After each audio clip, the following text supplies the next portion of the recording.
Halo, sebelumnya kita udah bahas tentang rotasi dan revolusi planet. Nah, ternyata nih, dampak dari kedua gerakan itu, khususnya bagi bumi ya, itu ngaruh banget bagi kehidupan manusia. Wah, kira-kira apa aja nih dampaknya? Nah, di video kali ini Kak Hendro bakal bahas dampak dari rotasi dan revolusi bumi. Let's go!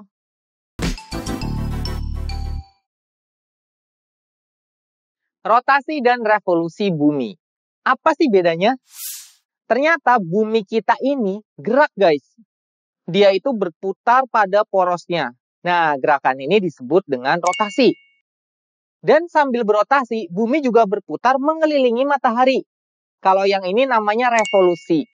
Jadi sekarang kamu udah tahu ya, kalau rotasi itu berputar pada porosnya, kalau revolusi bergerak atau berputar mengelilingi matahari. Oke, sekarang Kak Hendro mau bahas tentang rotasi dulu nih, beserta dampak-dampaknya.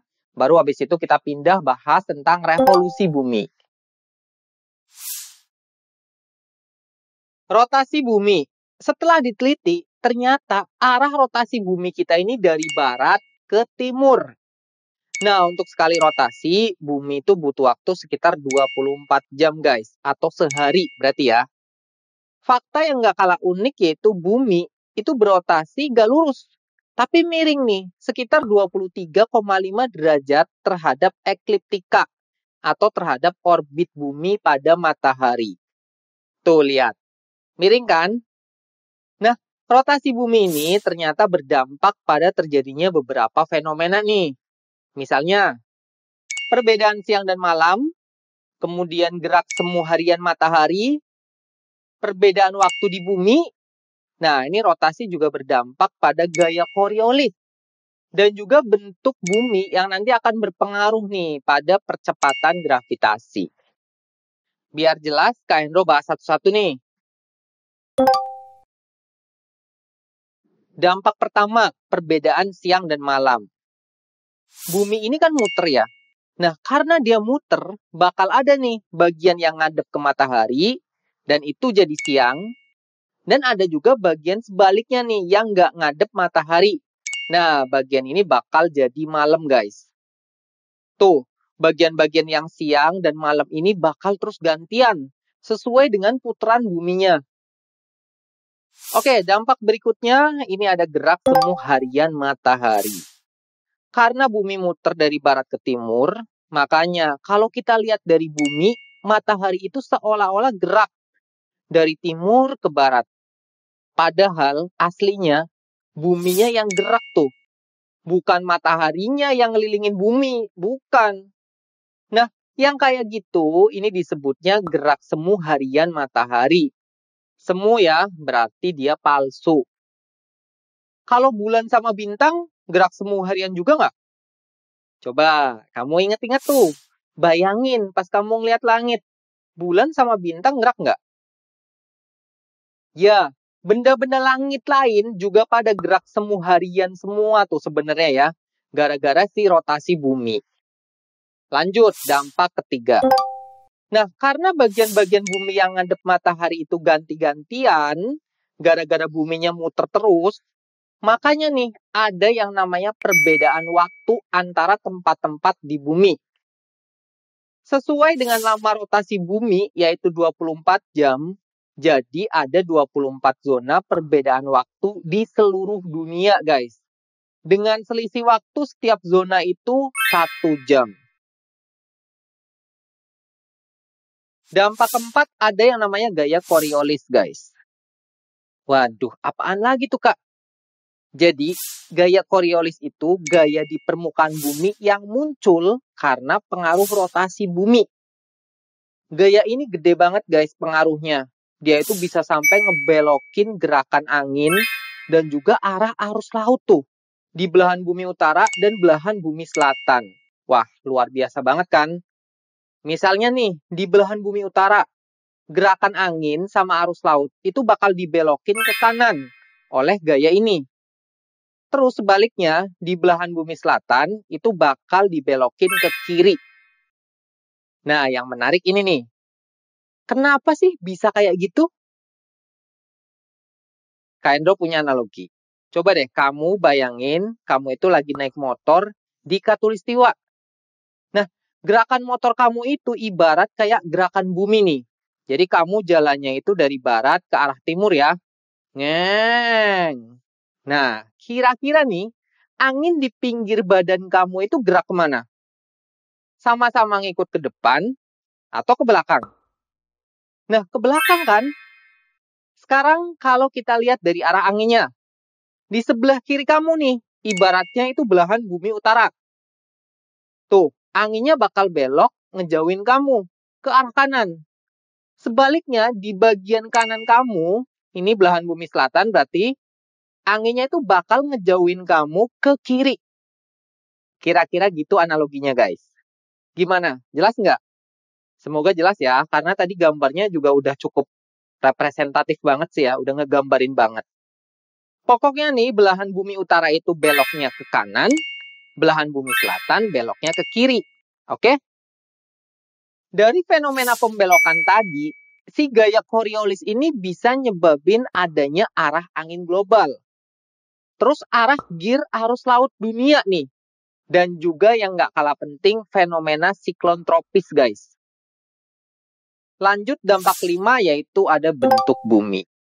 Jadi si rotasi bumi ini ternyata ngebuat bentuk bumi nggak bulat sempurna. Tapi kayak agak oval gitu loh. Dengan jari-jari ekuator nih ya, kalau kita lihat itu lebih panjang dibandingin jari-jari kutubnya guys. Nah tuh kan, kelihatan kan kayak nggak bulat banget gitu. Terus beda ukuran tadi itu ngaruh nih sama percepatan gravitasi. Pada tahu nggak percepatan gravitasi itu apa? Ini sebenarnya fisika banget sih ya. Tapi gampangnya itu kayak kekuatan medan gravitasi guys. Jadi semakin deket inti bumi, gravitasinya itu bakal semakin gede ya. Karena pusat gravitasi bumi itu adanya di inti bumi. Nah, bumi kan bentuknya gini. Kira-kira yang lebih gede percepatan gravitasinya bagian mana? Kutub atau khatulistiwa tuh? Cara jawabnya gini. Lihat nih bentuknya. Mana yang lebih dekat dari inti bumi? Kutub kan? Karena dia itu pepat. Jadi jari-jarinya pendek. Bandingin tuh sama khatulistiwa yang menggembung. Jauh dari inti karena jari-jarinya panjang. Berarti yang medan gravitasinya lebih kuat atau percepatan gravitasinya lebih gede lah ya. Ini berarti yang di kutub. Ya karena lebih deket tuh dari inti bumi. Ya enggak? Sebaliknya percepatan gravitasi di khatulistiwa itu lebih kecil guys. Oke, Kak Hendro ada soal nih. Misal nih, ada suami istri lagi teleponan. Nah, suaminya itu ada di Amerika Serikat. Dia nelpon pas malam hari. Ternyata si istrinya pas angkat telepon itu lagi makan siang. Kalau kita ngelihat dari fenomena tadi, ya ini termasuk dampak rotasi bumi yang mana sih? A. Percepatan gravitasi atau B. Perbedaan siang dan malam? Jawaban yang tepat B guys. Jelas perbedaan siang dan malam. Yang istrinya tadi pas angkat telepon itu ada di Indonesia. Dia lagi siang hari. Nah, sementara suaminya yang nelpon ada di Amerika Serikat. Masih malam dong di sana. Nah, ini gara-gara buminya berotasi. Makanya bagian yang kena matahari itu jadi siang. Dan sebaliknya yang nggak kena jadi malam. Berarti B ya, perbedaan siang dan malam. Nggak nyangka loh, ternyata dampak dari rotasi bumi tadi itu ngaruh banget juga ya ke kehidupan kita guys. Nah, sekarang Kak Hendro mau lanjut bahas dampak dari revolusi bumi. Kira-kira untuk revolusi bumi ngaruh juga nggak ya ke kehidupan kita? Yuk, langsung aja kita lihat. Oke, revolusi bumi nih alias gerakan bumi mengelilingi matahari. Garis edarnya ini guys disebut dengan orbit. Ingat ya, orbit. Nah, bumi itu butuh 365 hari atau 1 tahun tuh untuk sekali melakukan revolusi. Revolusi bumi ini tentunya memiliki beberapa dampak nih, berupa beberapa fenomena gitu ya. Contohnya kayak gerak semu tahunan matahari, terus ada perbedaan musim, ada penanggalan Masehi, dan ada juga perubahan rasi bintang. Biar lebih jelas, yuk kita bahas satu-satu. Dampak pertama ada gerak semu tahunan matahari. Beda ya, kalau gerak semu harian itu tadi gonta-gantinya itu sehari, jadi dalam sehari. Misal kalau di Indonesia ini matahari pagi terbit dari timur tuh, siangnya di atas, dan kalau sore ada di barat terbenam. Nah, kalau gerak semu tahunan ini gantinya dari bulan ke bulan, guys. Oke, lanjut nih. Guys, kamu pernah lihat nggak sih video viral tentang seorang bapak-bapak yang lagi ngerekam matahari terbit? Kurang lebih videonya gini nih. Saya lihat ya dengan mata kepala sendiri, tuh, matahari terbit bukan dari timur, tapi dari utara. Saya di sini nggak sendiri ya, tuh, banyak banget saksinya di belakang saya yang lihat juga matahari terbit dari utara. Nah, kira-kira sebenarnya Bapak ini bener nggak sih? Beliau itu ngelihat matahari terbit agak ke arah utara, bukan dari timur. Bisa nggak ya kayak gitu? Kalau kita lihat sih ya, dari Indonesia nih ya, yang ada di Katulistiwa, matahari itu dalam setahun bisa pindah-pindah guys. Kadang ke utara, kadang ke selatan. Nah, itulah bukti adanya dampak revolusi bumi.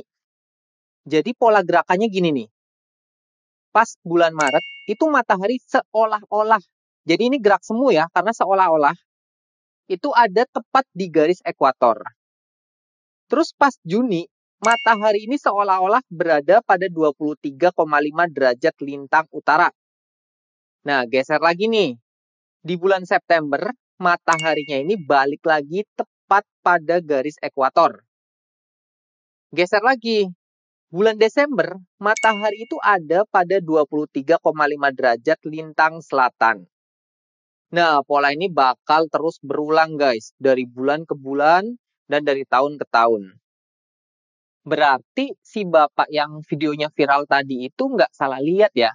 Karena memang kalau misalkan kita di Katulistiwa, itu matahari pas terbit bisa seolah-olah geser agak ke utara atau agak ke selatan tuh ya. Gara-gara ada yang namanya gerak semu tahunan matahari. Nah, ternyata gerak semu tahunan matahari yang pindah-pindah pola tadi itu ngaruh nih ke perbedaan musim yang ada di bumi. Wah, kok bisa sih? Ini pertanyaan bagus. Kenapa? Karena ini soal atau pertanyaan kayak gini sering banget keluar di berbagai macam ujian. Dari mulai ulangan harian sampai ujian masuk universitas ada nih tentang perbedaan musim. Makanya nih Kak Hendro mau bahas lebih lanjut. Oke? Jadi sebenarnya gerak semu tahunan matahari itu terjadi gara-gara sumbu rotasi bumi yang nggak tegak lurus sama bidang orbit revolusinya guys. Tapi dia agak miring nih, sekitar 23,5 derajat. Lah, hubungannya apa Kak? Nah, biar pada nggak bingung, kenapa sih tadi mataharinya itu kok bisa pindah-pindah? Terus tadi musimnya kok bisa ganti-ganti juga? Nah, sekarang Kendro mau jelasin, tapi pakai otak-atik gambar. Jadi, kamu bisa tuh taruh buminya sesukamu. Coba deh, kamu taruh bumi di lokasi yang pengen kamu lihat. Ada 4 pilihan nih. Kamu bisa taruh di titik A, B, C, atau titik D. Nanti kamu itu nggak cuma bakal bisa lihat gerak semu tahunan sama perubahan musim.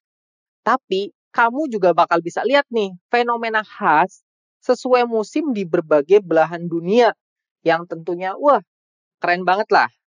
Makanya nih, kamu gerakin coba tuh buminya.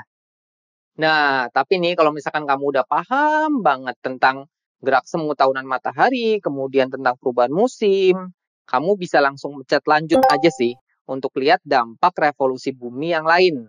Ada penanggalan Masehi tuh.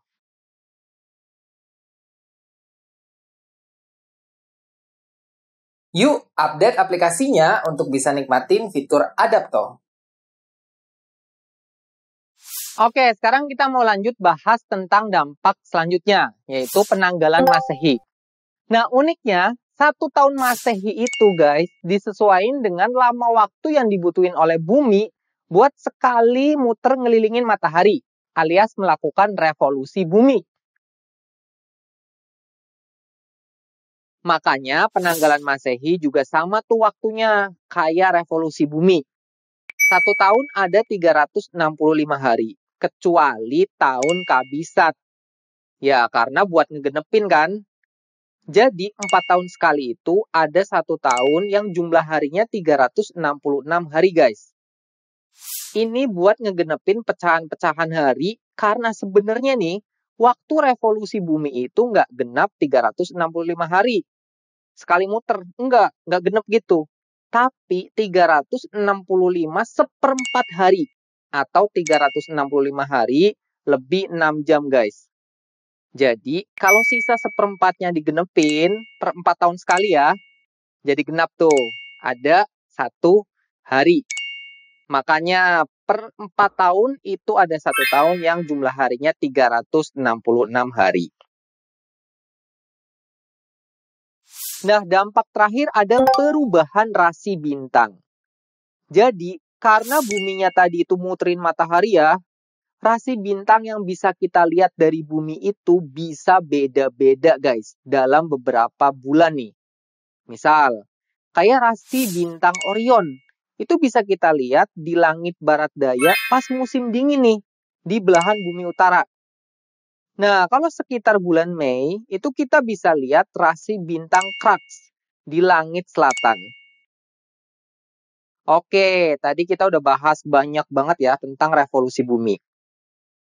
Jadi, yang dampak revolusi bumi itu gerak semu harian matahari atau gerak semu tahunan matahari. Ayo, mana nih? Ya, yang tahunan ya. Kalau gerak semu harian matahari itu dampak rotasi bumi. Nah, yang dampak revolusi bumi itu gerak semu tahunan matahari. Ingat ya, jangan sampai kebalik tuh. Oke, Kak Endro punya soal lagi nih. Nah, ini harusnya lebih susah sih ya. Laura tinggal di bumi belahan utara. Sedangkan Atun tinggal di bumi belahan selatan. Pada bulan Desember, Laura mengalami musim dingin. Sedangkan Atun mengalami musim panas. Kira-kira dampak revolusi bumi apa sih yang dialami oleh mereka berdua? A. Perubahan waktu. Atau B. Perbedaan musim. Jawaban yang tepat jelas B. Perbedaan musim, guys. Jadi, karena Laura dan Atun ini tinggal di belahan bumi yang beda ya, makanya tuh mereka ngalamin perbedaan musim gara-gara revolusi bumi. Berarti kita udah bahas dampak-dampak dari rotasi dan revolusi bumi. Nah, biar kamu ingat lagi, Kak Hendro mau review nih dari awal. Di awal kita udah bahas tentang dampak-dampak rotasi bumi ya. Kayak mulai dari perbedaan siang dan malam, terus ada gerak semu harian matahari, kemudian ada perbedaan waktu di bumi, gaya Coriolis, bentuk bumi, dan ternyata ngaruh juga nih ke percepatan gravitasi. Oke, berikutnya kita juga bahas tentang dampak-dampak revolusi bumi. Kayak gerak semu tahunan matahari, kemudian ada perubahan musim, ada penanggalan Masehi, dan berpengaruh juga ke perbedaan rasi bintang atau perubahan rasi bintang yang bisa kita lihat dari bumi. Oke, itu tadi ya dampak rotasi dan revolusi bumi. Yang paling penting jangan sampai kebalik tuh ya. Kamu harus ingat mana yang dampak rotasi, mana yang dampak revolusi. Karena kalau kebalik, salah. Nah, berikutnya Kak Endro bakal bahas perkembangan planet bumi. Wah, ini kayaknya seru sih. Jadi jangan lupa ditonton ya.